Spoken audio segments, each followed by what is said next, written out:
This is Jonathan Pedro. Welcome to the Symbolic World.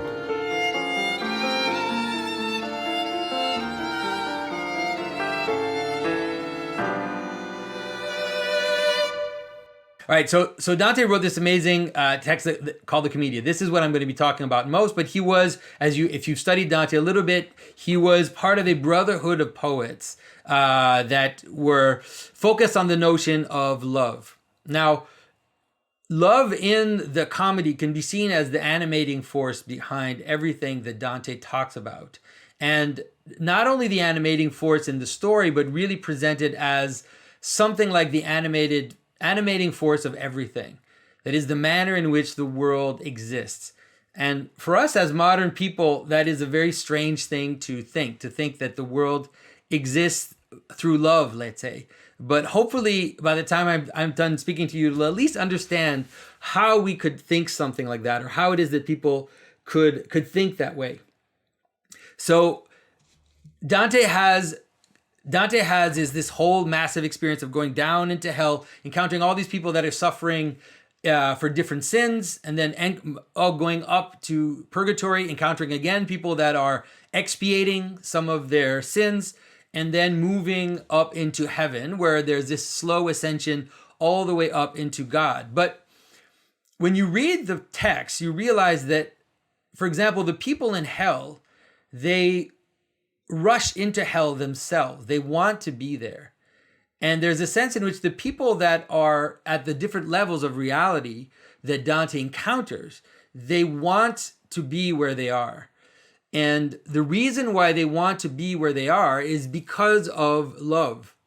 That is, it is something like in the lower spheres, let's say in hell and in purgatory, it's something like ill-directed love, or sometimes lack of love, or sometimes excessive love of things that are good, but that there's too much love attributed to them. So I want to read, not going to read a lot from the actual poem, but I want to read at least a few things from the poem. And so this is taken from the translation by John Ciardi. And I'm going to read a little text from the 17th canto in the Purgatory. So if you want to look it up later, you can look it up. And so in that moment in Purgatory, there's a little pause, and Dante's guide Virgil, we'll talk about why it's Virgil a little bit later, but Dante's guide Virgil gives him a little speech on love. And he says, "Neither creator nor his creatures move, as well you know," he said, "but in the action of animal or mind-directed love. Natural love may never fall to error. The other may by striving to bad ends, or by too little, or by too much fervor. While it desires the..." Okay, so I think that's that. All right, so while it desires the eternal good and measures its wish for secondary goods in reason, this love cannot give rise to sinful pleasure. But when it turns to evil, or shows more or less zeal than it ought for what is good, then the creature turns on its creator. Thus, you may understand that love alone is the true seed of every merit in you and all acts for which you must atone. And so love is basically, if I'm going to be simple about it, love is basically that which makes you move. Whatever it is that makes you move in the world, you can understand as love. Now, it's strange for us to think that way, because we always think about love just in terms of romanticism, or like, let's say, the love that we have for children. An easier way to maybe understand it would be to use a word like care, for example, or attention.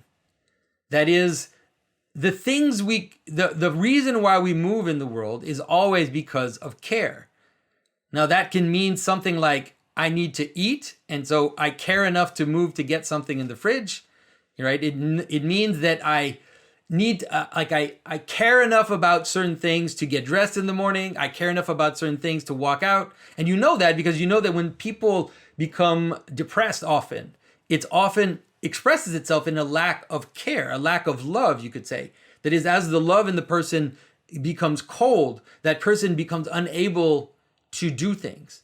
And it's not like necessarily a physical thing. It's not like they're they have an infirmity in them, or that they're weak, or that they're physically incapable of doing things, is that they're incapable of finding motivation, and that they're incapable of love, or their love is cold in them. So Dante, a little bit later in this same chapter, Virgil says, "All men, though in a vague way, apprehend a good their souls may rest in, and desire it. Each therefore strives to reach his chosen end." And so everybody in them, we have an intuition of that which is good. And that is what makes us move. And we have a sense that we'll rest in that good. So this is very simple. Like, it's not it does end up in a very kind of deep theological, mystical idea. But at the basis, it's the idea that I'm hungry, I eat an apple, and I find rest in that good, right? I'm tired, I go to sleep, I find rest in that good. And so everything that makes us move with desire towards something which we think that will give us a form of rest from that desire. And so love expresses itself as this burning, you could say, in us that drives us forward towards other things. Now, this is true, of course, for little things, but it's definitely very true in terms of relationships, in terms of erotic love. That is, erotic love has the same structure, right? We move into erotic love with the desire to find rest in that moment, right? In that, because love expresses itself as a kind of pain, right? As a kind of suffering, as we long for the things that we don't have, as we long for our beloved, as we long for that which is drawing our attention, drawing us towards it, right? So it's something like anticipation. Anticipation is actually a form of suffering. It's a strange mix of suffering and pleasure, right? It's like this goal that appears to you, this shining thing that appears to you in front of you, whether it's like, I don't know, whether it's having a good meal in a restaurant, whether it's going to see a new play, or whether it's seeing your beloved. There's this thing that pulls you. And the anticipation is excitement, but is also a kind of suffering. And you move towards the possibility of finding rest in the thing that is beloved, in the thing that you are moving towards. Now, Dante says that, so the idea is that the people that are, everything that is good in you happens through love. But everything also that you need to expiate, that is all the bad stuff in you, is through love as well. And you can understand that in terms of, a simple way to understand is like any bad habit that you have, right? A bad habit is sparked by love. And so, let's say someone who smokes, it's easy to find the very simple bad habit. Someone who smokes, like someone who smokes will have created this pattern of love in them, which will make them desire the object. And so if you haven't had a cigarette in a certain amount of time, you're going to feel that pull, and that pull will be both anticipation and suffering. And then when you get your hit of nicotine, then all of a sudden you feel that rest in the thing that you love. And so that's true for any bad habit that you have, like whether it's OCD, washing your hands, whether it's like any kind of behavior that drives you, you'll feel that anticipation, that suffering, and the desire to find resolution in the love, in the object of that which is desired. And so the idea is, in Dante especially, is that to a certain extent, you could imagine that all things that exist in the world are good. They are a good. And that we are meant to move towards them as we move towards a good at the level at which they are meant to be loved. So he says, but when it turns to evil, the love, or shows more or less zeal than it ought for what is good, then the creature turns on its creator. And so the idea is, when we love something to the level at which it's supposed to be loved, then it will be normal. But if we love something excessively, then it will lead us into hell. And of course, this is something that we understand. Like anybody that has been madly in love with someone can understand the danger that is there. Because especially a very strong attraction, if you're very strongly attracted to someone, all of a sudden, the desire to find that resolution, especially if it's unrequited love, especially if the person you desire does not answer your desire, then the suffering can be huge.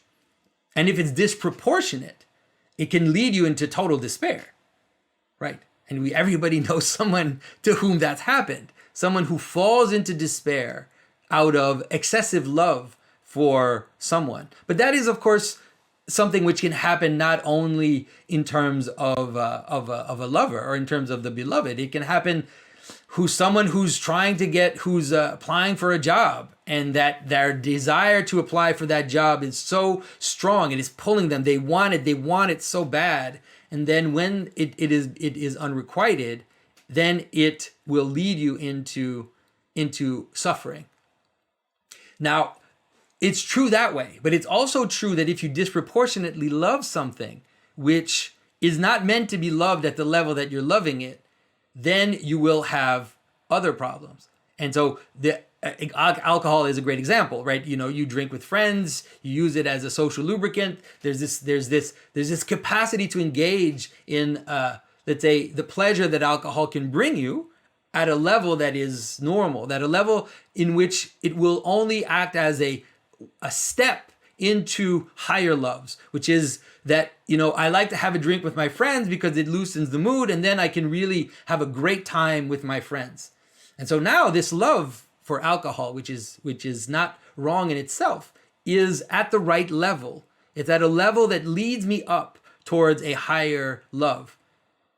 But if I become too focused on the lower love, then it can lead me into despair, because it's as if I'm trying to make it fill a hole that is too big for what I'm using to fill it with.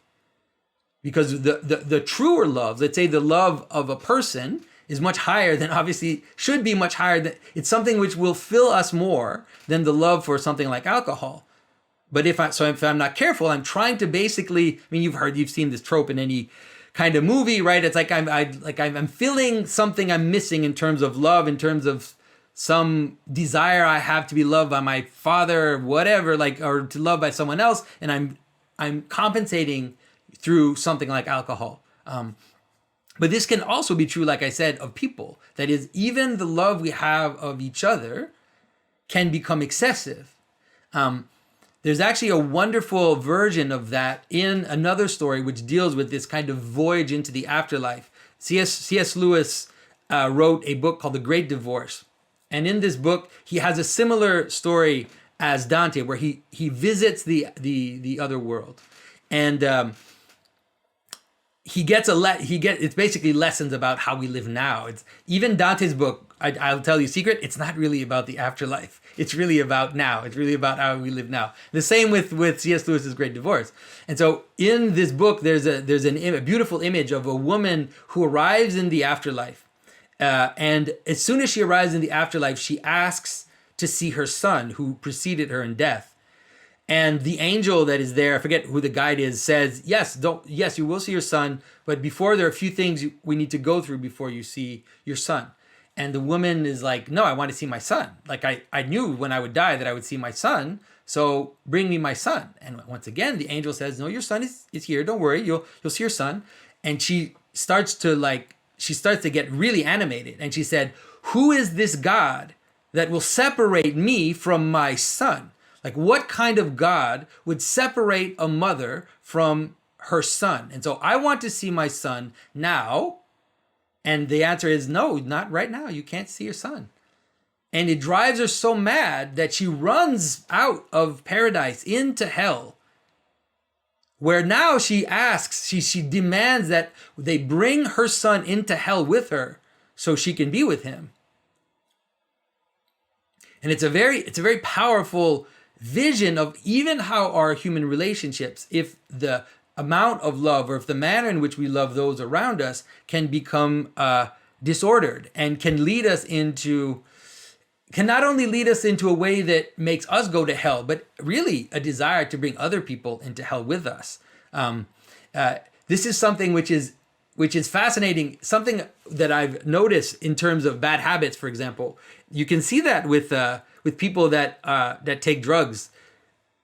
They have a strange desire to get other people to do it. And it's very fascinating. It's like they actually invert the relationship where their love of the drug is so strong that they see it as the mediator towards their relationship towards others. That is, they want to pull other people into their love, almost to justify their love, or almost to help them feel that this love is appropriate. And so they'll actually want to pull people into their web, into their bad habit with them, in order to kind of justify their love. And so people pulling others into hell with them is something that happens quite a bit as well. And I'm sure many people have had an experience like that. All right, I want to read you another nice little passage from Dante. So what Dante does is he basically, in his way of describing the world, he describes what you could call something like appropriate love, or the manner in which loves can scale up, can scale into each other, how the loves can build on each other in order to lead us towards more, let's say, to higher, more lofty loves, and not get trapped in these lower loves that we all have, but that can become dangerous if we try to fill our existential hole with them, you could say. The way that the whole story is set up, right, is that at different levels of reality, you have different people. So in Dante's poem, there are people that are in limbo, there are people that are in hell, there are people that are in purgatory, and there are people that are in heaven, and there are people that are at different levels of heaven. And so the story starts with Dante falling into despair. He falls into despair. He's at the middle of his life. He's been exiled from his city. He basically has lost all the things that helped him understand who he was. And so he is faced with these three beasts that are preventing him from going further. He's stuck in a deep, dark forest, and he can't go further. He has these three beasts that are facing him. And so he's stuck. And so in order to get out of that, there appears to him the poet Virgil. Now, for those who don't know, Virgil is a Roman poet of the 1st century who wrote especially the Aeneid, which is his most famous poem. And so Dante encounters this poet who's been dead for a very long time, and Virgil starts to guide him around these monsters, but has to go down into hell and then come back up to go up the levels of purgatory. But at some point, Dante asks Virgil, like, how is it that you came to greet me? Like, how is it that you came to get me in my despair? And so what Dante describes is that Virgil is in purgatory. He's in limbo. He's at the gate of hell. And then someone from above came to see him. So Beatrice came to see Virgil. And Beatrice is Dante's muse, you could say. It's a woman that Dante encountered at some point in his life. He's never had a relationship with her. He was never married to her. She had her own life, but he saw her as this thing that awakened love in him when he was young. So he encountered this woman, it awakened love in him, and she became for him the ideal of human love, of eros, the ideal of like erotic love in the positive sense, that this thing which draws you forward, which becomes your motor to make you do things. So Beatrice comes down to Virgil and says, Virgil, why don't you go see Dante? Dante's in trouble. And you should go and see him so that he can move forward. And she says, I was contacted by Saint Lucia, who is Dante's patron saint. And then there's a hint in which that Saint Lucia was contacted by someone else, by another lady. And so it's not said in the text, but it's the Virgin Mary, basically. And so you have this interesting setup where the Virgin Mary comes down from God, comes down from Christ, encounters Saint Lucia and says, Lucia, Dante's in trouble. Maybe we could do something about it, your patron saint. And now this patron saint goes down, encounters Beatrice, who's the woman that awakened love in Dante. She says, why don't we go help Dante? She goes down to limbo, and now she encounters the pagan poet, the greatest poet that has ever lived, you could say, before Dante in his estimation. And now this poet goes out to find Dante. Now, we can obviously understand this in a narrative way. It's a nice little trope. It's a nice little narrative, but it's telling us about the manner in which loves work, the manner in which loves stack up on each other. And so now you saw it from top down, right? You saw basically God telling, or Christ telling the Virgin Mary, telling Saint Lucia, telling Beatrice, et cetera, all the way down. But now you can also see it going up, right? Because that's what's going to happen with Dante. So as Dante moves down first into hell, then goes up, at some point Virgil will leave him and will be replaced by Beatrice as a guide. And as it doesn't map on exactly, but it maps on well enough. As he goes up, then Beatrice at some point is replaced by Bernard of Clairvaux, who was a great theologian in the Middle Ages.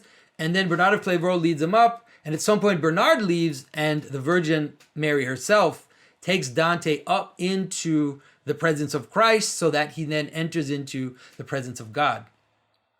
So this is, you can understand that this is really telling us about how love works, about how loves can build on each other.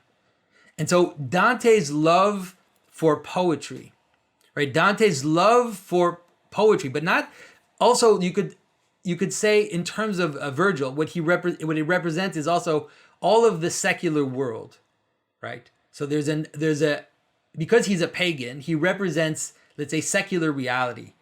So all of secular reality, all of these things, whether it's poetry, whether it's science, whether it's just things that exist in the secular world, they are the first thing that draws Dante into the possibility of loving. And so his attraction to these things, his attraction to literature, his attraction to poetry, let's say, awakens something in him. Now, if he stayed there, he would become that stuffy professor that lives in books and that doesn't have any connection with reality. And maybe you've met people like that live in a world of literature, but have no relationships, their lives are a complete mess. Like their relationships are a complete mess. They're basically like sociopaths, but they know literature. Like they're really experts in poetry and all this stuff. So that's a possibility. But no, Dante, that possibility of understanding patterns in the world, patterns in literature, makes it possible for him to fall in love. And now he falls in love with this woman. But this woman is actually unattainable to him. And so here again, it's both a positive and a negative. It's positive because it brings him higher. Now it's an actual human relationship. It's not just fictional or like people on paper. It's a real flesh and blood person standing in front of him, who now his erotic love can be directed towards. But then again, that's the same. Now, it's something which is positive but could be negative if he just stayed there. Because someone, and again, this, like someone who's in a relationship and that relationship fills all their needs, and then they find out that the person is cheating on them, or things spiral out of control and they end up getting a divorce and their lives are ruined forever because all their love was put there. Something which is good, but which is not all good. Right? And so this is now, so then Dante's love for Beatrice leads him up towards a more spiritual love, right? A more spiritual but particular love, which would be something like his patron saint. You can imagine it like an angel. You can imagine it like the capacity to love something like, it could be something higher in general. Like it could be something like an ideal, moving towards an ideal, working towards an ideal, working towards something which is higher even than our human relationships, and becomes a manner in which our human relationships can be bound together. For some people, it could be something like a cause. For some people, it could be something like a team. like a sports team. It's lower than a patron saint, but it can help you understand how these loves can kind of scale up into other loves. And of course, now this love leads them now cosmically to the highest form of love, which is ultimately this moving into the Virgin and then ultimately into God himself as the absolute good, you could say. For modern people, it's hard to understand this. It's hard to understand this because we tend to understand God as an arbitrary being which exists in heaven or whatever, that just is arbitrary being. But there's a sense in which the medieval person or the medievals understood God as the source of all good, the infinite source of all good. And therefore, all our love should move slowly towards the good. Now, those goods are, like I said, they are smaller things. They move into virtues, they move into ideals, but then ultimately they also have to move up towards, let's say, the source of love itself, or the possibility of love itself, maybe is the best way to understand that. And Trinitarian theology is basically a description of love.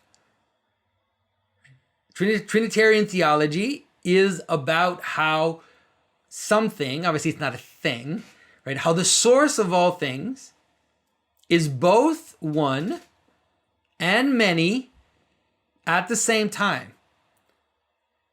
If you want to understand love, that's basically a definition of love. Love is the capacity to be both one and many at the same time. So, if you love someone properly, you will want that person to exist outside of you. Because if you suck them into you, right? If you basically annihilate them into your desire, then they'll cease to exist. You'll turn them into shadows. You'll turn them into dreams. But true love is the capacity to both be fully one with that which is loved while letting that thing completely exist outside of you. That is true love. And in the Trinity, that is what you find. You find basically a kind of self-emptying love in which the different persons of the Trinity completely give themselves to the other while not fusing together and becoming just a monad, you could call it. So this description of God, ultimately, this is what it's, when we say God is love, it's not an arbitrary thing, right? It's an actual description of how God, or how the source of all things, animates our experience, animates everything that we participate in. And so this is why Dante, I mentioned this earlier in one of the speeches I read. He says, all men, though in a vague way, apprehend a good their souls must rest in and desire it. Each therefore strives to reach his chosen end. But there's a manner in which that desire for the good leads up into the good itself, leads up into the highest good. And there's a manner in which that the lower goods can be transmuted or transformed into something which leads you higher. And this is something which is obviously there in Christianity, but is not there only in Christianity. You find it in, for example, in Plato. So in the Symposium, you really do find an image of something like that, where the Symposium is a drinking party.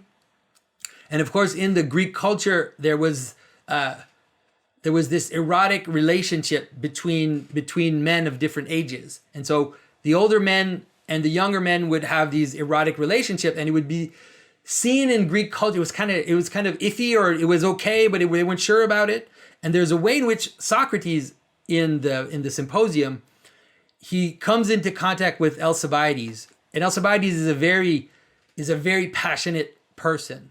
He's an extremely passionate person. He's extremely driven. He has a lot of ambition, and he really wants to he's like, he takes up a lot of room. Like he's a glorious young man, you know, and everybody looks at him, everybody wants him, everybody is attracted to him.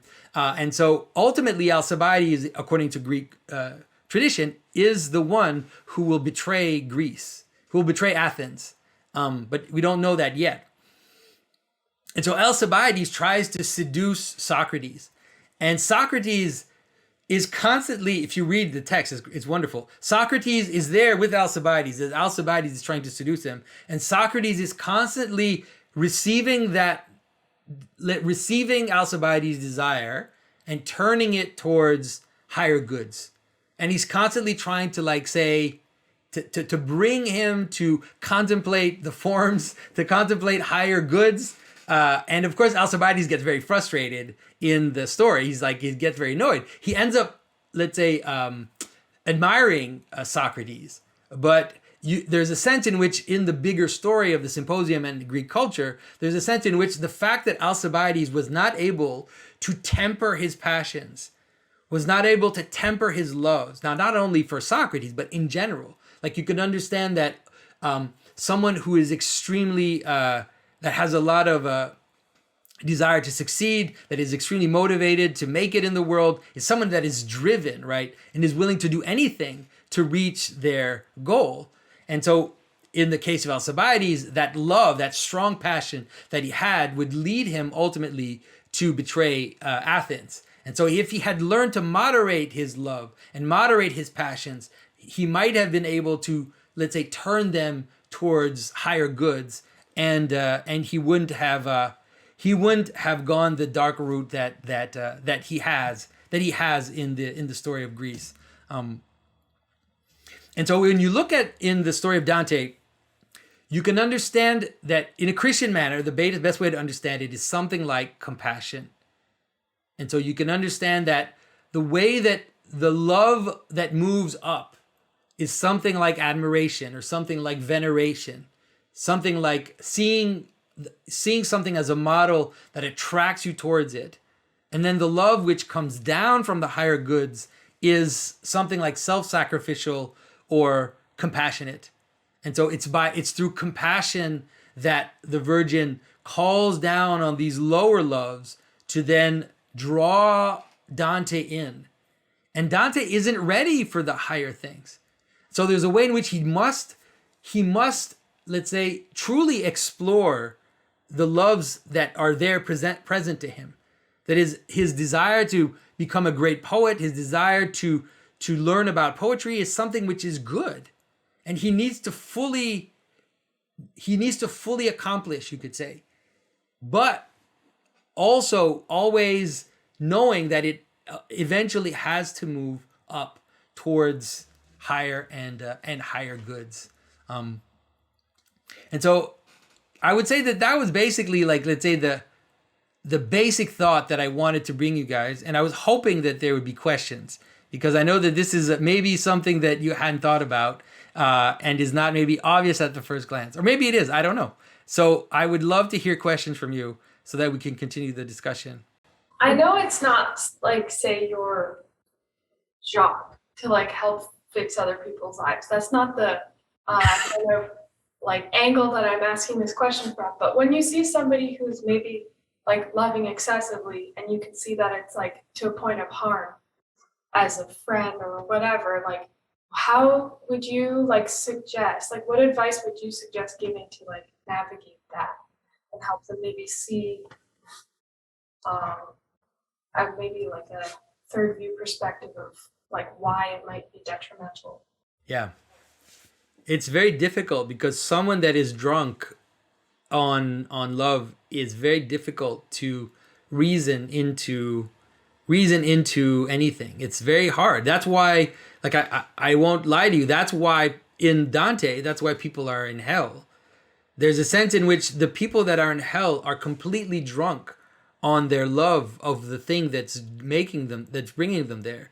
They're so drunk on it that there's almost no way to get them out of it.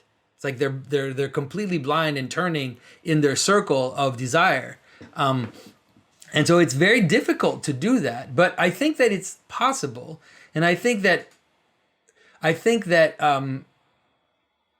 let's say modeling proper love or modeling proper compassion is probably the best way to do this, which is that if you have a friend that is obsessed with something or with someone to a level that it's self-destructive, then I think the best thing to do is to, let's say, kindly tell them, take the wrath, and let that person know that you're still going to be there. Like you're not going anywhere, right? That is like, okay, I'm going to tell you that this I think is dangerous to you. And then that person will say, whatever, I hate you, I don't want to talk to you again. And you're like, okay, I get it, but I'm here. Like if you need me, I'm here and I'm not going anywhere. Like I'm still your friend. I feel important. It's important for me to tell you this, and I'll be here, And then when that person crashes, which obviously was going to happen, then to be there for that person when they do. But it's tough because love is that, right? Love is our driving force. So hopefully that helps a little. Yeah, it does. Thanks, Christian. Okay, maybe I missed this when you spoke about it, but how do our loves for, let's say, our work, jogging, friendships, how do they bring us to a higher good? Well, it depends on the love, but let's say jogging is a good, but the good of jogging is to make you healthy, right? That's the good you're aiming towards. But some people that stop aiming towards that and then just become weirdly obsessed with physical activity. And the physical activity now becomes like the thing they do. And now they're not doing physical activity in order to be healthy. They're just doing physical activity as if it was the goal in itself. And it's the same with work. Like, people that like love what they do, love their work, love what they're doing. And people that are slaves of their work and become completely enslaved by their work and see it as their only identity, as the thing which gives them value. And so they'll work insane amount of hours because they think that it's the only thing that makes them exist, basically.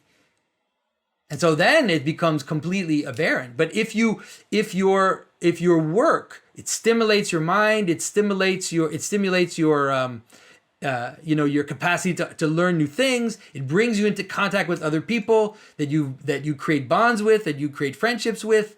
Then the love of work becomes something which is balanced with other loves and kind of lead you into higher loves, which would be friendships that you develop at work.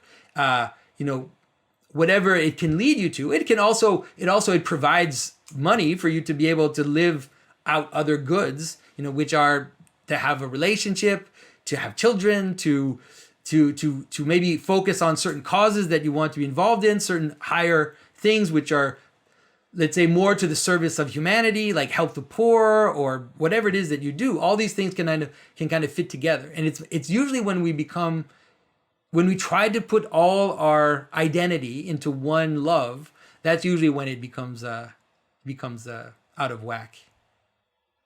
So my question is, okay, so like I agree with you, but how can we ourselves, so Jane was asking, okay, how can we help someone else realize that obsession they have for something is not healthy? But if we don't have anyone around us, how can we notice that okay, so it's like, yeah, you don't need to love things to a certain extent. And I guess the answer would be that it doesn't prevent you from going to higher things, but how can you detect that maybe the love that you're putting in something or someone, it's too excessive, like it's not proportional? Yeah. If you're a religious person, then makes it easier. Like if you're a religious person, then it's kind of set out for you, which is that there's a hierarchy of goods. And so you have an objective scale that you can look at and realize that, if I'm neglecting these higher goods, like if I'm neglecting worship that is attending to the highest good, if I'm neglecting becoming more virtuous, then that is also a good which is competing, etc., etc. Like if this good is destroying my relationships, then those are all signs that the different goods are not in their proper order. And so praying itself, or I'll be generous to you, because I'll say, if you meditate, for example, is something that can help you. Because one of the problem with these loves is that they drive us into a circle of passion, right? It's like they drive us from desire, anticipation, to fulfillment, to depression, to desire, to anticipation, to fulfillment. And so it's like this wheel that keeps going. And so once you're in that wheel, it's very difficult, because you're like a little gerbil running, and you're like, oh, you're just trying to make it go. But that's why something like stopping your activity, stopping what you're doing, and then praying, or at least meditating, and just being in silence for 10, 15 minutes a day, for example, is something which will definitely help you. Because what it'll do is it'll pull you out of the wheel. Just for a little moment. It doesn't even have to be that long, but just being pulled out of that wheel of like all the thoughts that are running in your mind for a little while will help you to see with more clarity the things that are driving you. And you're going to start to see them. Because what's going to happen is when you're going to start to want to pray, all of a sudden you won't be able to, because these things are going to start seeping back into you. So if you try to stop thinking about something and you can't, that's a bad sign. That's a bad sign, right? If you're just saying, okay, I'm not going to think about this now. I'm just going to stop in silence and not think about anything, let's say, and then those thoughts just come crashing back in, then I would say it's a sign that you're in trouble. Like, they're not in big trouble. It's most people are slaves to some of these things, but it's something to be attentive to know that, okay, I need to maybe refocus some of the things that I'm focusing on. And it's something everybody has that. I go through it all the time because I love what I do. I love my work. And then I get all these people asking me to come speak here and to do this and do that. And so all of a sudden I'm like, I'm running and I'm super excited. And I've got, like my adrenaline level is super high and I've got all these endorphins coming in. I'm like, woo! And then I realize, okay, I'm drunk, basically. I'm just drunk on this thing. And it's really bad for me because, it's like, oh, I'd rather do that than call my friend. Like, I'd rather be in this world than let's say, do the things that I know that I need to do. So that's a way to be attentive to it. But in terms of like, so I'm an Orthodox Christian, and there are a lot of things there to help you do that. Like, confession is a great way to deal with that. Because when you have to go to confession with a priest,